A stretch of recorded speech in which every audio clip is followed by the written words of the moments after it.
तो सहयोगी इस वक्त हमारे साथ मौजूद है। दिल्ली से विकास चंद्र हमारे साथ मौजूद है। पटना से रजनीश सिन्हा हमारे साथ है। सबसे पहले पटना, रजनीश आपकी तरफ रुख करेंगे। पासवान परिवार में जो ये खेला हो गया है, अब इसका राजनीतिक भविष्य यहाँ पर क्या दिखाई देता है ऐसे वक्त में जब चिराग तले बगावत की ये पूरी तस्वीर यहाँ पर साफ हो चुकी है?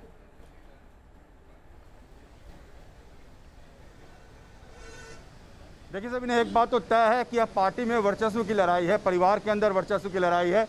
पशुपति पारस की बातों को आपने सुना होगा, उन्होंने बड़ी साफ शब्दों में कहा कि चिराग पासवान हमारे साथ में, हम साथ में। पशुपति पारस को पता है कि इस पार्टी के सहारे ही वो जो पासवान जाति का 4% का वोट है वो उनके साथ बिहार में रहेगा। अगर वो पार्टी छोड़ेंगे, अलग गुट बनाएंगे, वो वोट बिखर जाएगा। तो अब वो ये चाहेंगे कि आने वाले वक्त में चिराग पासवान उनके अंडर में आ जाए, यानी पशुपति पारस का पूरी तरह से पार्टी पर कब्जा हो जाए। ये पार्टी के अंदर शीर्ष पदस्थ होने के लिए कुर्सी की लड़ाई है और ये लड़ाई पिछले 6 महीने से चल रही थी। पशुपति पारस यहाँ तक कि चुनाव के दौरान नीतीश कुमार की तारीफ कर चुके हैं। जब उन्हें बयान वापस लेना पड़ा और चिराग पासवान ने दबाव बनाया, फिर चिराग पासवान ने उनसे प्रदेश अध्यक्ष की कुर्सी ले ली, उन्हें दलित सेना का अध्यक्ष बना दिया था, उन्हें साइडलाइन किया जा रहा था पार्टी में। तो पशुपति पारस अब ये चाहते हैं कि पार्टी में उनका वर्चस्व हो, उनको वो पार्टी में रहे और चिराग पासवान उन्हें नेता माने। तो अब ये पार्टी के अंदर सत्ता संघर्ष है। पार्टी न चिराग पासवान छोड़ना चाहते हैं, न पशुपति पारस छोड़ना चाहते हैं, क्योंकि उन्हें पता है कि ये जो वोट बैंक है, इस वोट बैंक के सहारे ही आने वाले वक्त में बीजेपी या जेडीयू से बार्गेन कर पाएंगे।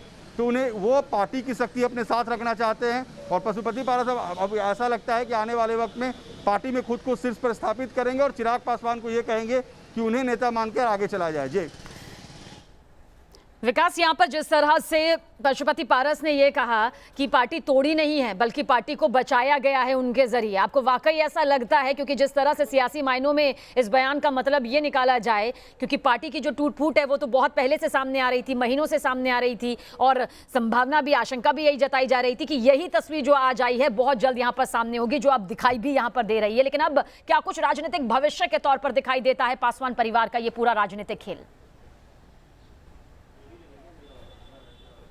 ये देखिए, अगर चिराग पासवान की बात की जाए तो चिराग पासवान जब पार्टी के अध्यक्ष बने थे तभी असंतोष सामने आ गया था और राजविलास पासवान के सामने कभी भाई खड़े नहीं होते थे, चाहे वो रामचंद्र पासवान हो या पशुपति कुमार पारस हो।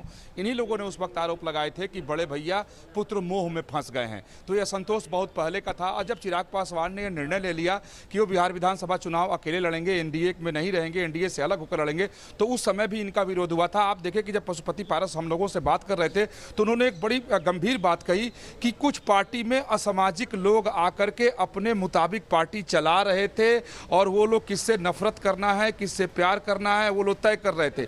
यानी उन्होंने साफ तौर पे दूसरे शब्दों में कहा कि चिराग पासवान के नेतृत्व में जो लोग काम कर रहे थे वो सब असामाजिक थे, बाहरी थे, घुसपैठिए थे। बाद में उन्होंने कहा कि 99% कार्यकर्ता अपमानित हुए और दरकिनार कर दिए गए। उन्होंने माफी भी मांगी अपने कार्यकर्ताओं से अभी हम लोगों से बात करते हुए कि जो लोग भी नाराज होकर के गए हैं वो घर में आ जाएं, अब पार्टी का नेतृत्व बदल गया है। तो सीधी सी बात है कि एक वर्चस्व की लड़ाई इसमें है, एक परिवार की लड़ाई है, एक वर्चस्व की लड़ाई है कि पार्टी पर अब कब्जा किसका। क्योंकि चिराग पासवान को देखे तो पार्लियामेंट्री बोर्ड के चेयरमैन हो, पार्टी के अध्यक्ष हो, जबकि ये लोग धीरे धीरे किनारे हो गए थे। रामचंद्र पासवान भी किनारे हो गए थे जब वो जिंदा थे। तो असंतोष कहीं ना कहीं था। अब भविष्य की अगर हम बात की जाए तो इनकी तरफ से दावत है कि वो हमारे भतीजे भी हैं, अभी तक के पार्टी के अध्यक्ष भी हैं, अभी तक उनके नेतृत्व में चले हैं। ये लोजपा वही है, लोजपा कहीं नहीं जा रहा, कहीं मर्जर नहीं हो रहा, कहीं इसका विलय नहीं हो रहा। हम एनडीए के पार्ट जरूर हैं, एनडीए में ही रहेंगे और चिराग पासवान इसी में रहें। यानी पशुपति पारस के नेतृत्व को चिराग पासवान स्वीकार करें, यह खुला संदेश अब दे दिया गया है कि अब उनके नेतृत्व में कोई नहीं जाएगा, उनको अब पशुपति पारस के नेतृत्व में आना होगा। चलिए, यानी कि अब चिराग पासवान पर यह पासा है कि वो इस नेतृत्व को स्वीकार करते हैं या फिर आगे की जो सियासी तस्वीर है वो कुछ और ही यहां पर दिखाई देती है। बहुत बहुत शुक्रिया आप दोनों का ही जानकारी के लिए। और एलजेपी के प्रवक्ता श्रवण कुमार ने क्या कुछ कहा, सुनिए आप भी। एलजेपी के प्रवक्ता सरवन जी हमारे साथ हैं। सरवन जी, ये क्या हुआ? क्या माने, पार्टी टूट गई या गुट अलग हो गया? पार्टी कहीं नहीं टूटी है। पूरे देश में लोक जनशक्ति पार्टी का यूनिट है।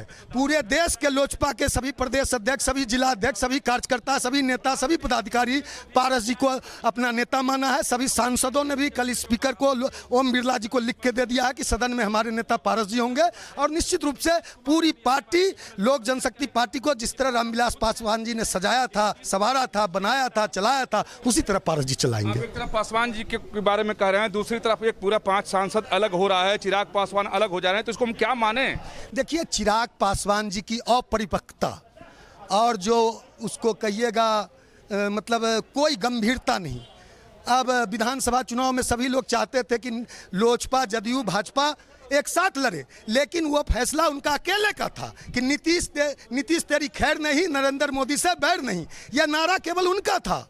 नीतीश कुमार को जेल भेजेंगे, यह नारा यह केवल चिराग जी का था।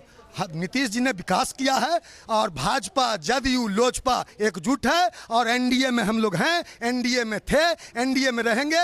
एनडीए के सभी जदयू के लोगों ने, भाजपा के लोगों ने कल भी आज भी स्वागत किया है। सारे लोग का बधाई का फोन आ रहा है। पारस जी अध्यक्ष होंगे इसके, अब यह फैसला आगे लिया जाएगा। माना जाए कि नेतृत्व पशुपति पारस जी, निश्चित रूप से नेतृत्व पशुपति कुमार पारस जी संभालेंगे। क्या भविष्य होगा? चिराग जी से आग्रह होगा, वो परिवार के सदस्य हैं, पारस जी गार्जियन हैं, उनके चचा हैं, उनके नेतृत्व को स्वीकारें, आए, उनका स्वागत है।